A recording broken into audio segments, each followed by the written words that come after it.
Israeli বিমান হামলায় গত ২৪ ঘন্টায় অন্তত ৭৬ জন ফিলিস্তিনি নিহত হয়েছেন। এর মধ্যে ৫০ জনই গাজার জাবালিয়া শরণার্থী শিবিরের বাসিন্দা। গাজায় ইসরায়েলের সহিংসতায় পাশবিকতার সব মাত্রা অতিক্রম করেছে বলে মন্তব্য করেছেন জাতিসংঘের মহাসচিব অ্যান্তোনিও গুতেরেস।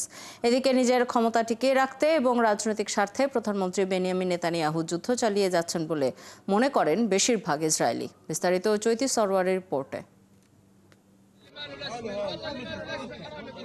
শুক্রবার ভোর থেকে গাজা জুড়ে চলে ইসরায়েলি সহিংসতা। চলমান হামলার মধ্যে হতাহতের সংখ্যা বেড়েই চলেছে। আহতদের ঠাঁই দিতে হিমশিম খাচ্ছে হাসপাতালগুলো। এখনো চলছে উদ্ধার অভিযান। অনেকেই চাপা পড়ে আছেন ধ্বংসস্তূপের নিচে। সিল্কোর সিল্ক অ্যান্ড শাইন, যাতে আছে আর্গান অয়েল ও ওট প্রোটিনের গুডনেস, যা আপনার চুলকে রাখে হেলদি অ্যান্ড শাইনিং। বিভিন্ন আন্তর্জাতিক সংস্থা তথ্যমতে গাজার হাসপাতালগুলো এখন কার্যত বিপর্যস্ত।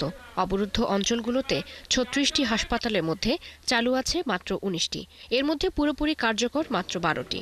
গত সপ্তাহে যুদ্ধের সরাসরি প্রভাবে ৪টি প্রধান হাসপাতাল বন্ধ হয়ে গেছে, যার মধ্যে রয়েছে ইন্দোনেশিয়া, ইউরোপিয়ান গাজা, কামাল আদন ও হাম্মাদ হাসপাতাল।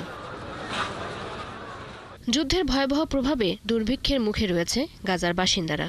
কেরেম শালোম ক্রসিং দিয়ে প্রায় ৪০০ লরি গাজায় প্রবেশের জন্য অনুমতি দেওয়া হলেও মাত্র ১১৫টি লরি থেকে ত্রাণ বিতরণের জন্য সংগ্রহ করা গেছে।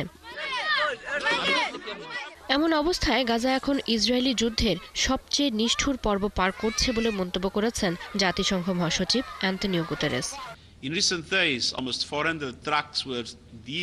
আমাদের ভুলে যাওয়া উচিত নয় যে আমরা একটি যুদ্ধক্ষেত্রের মাঝে কাজ করছি।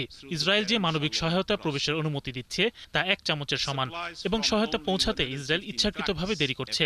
জাতিসংঘ কিছু গমের আটা, শিশুদের পুষ্টিকর খাবার এবং ঔষধ বিতরণ করতে পেরেছে। এছাড়া কিছু বেকারি দক্ষিণ এবং মধ্য গাজায় কাজ করছে।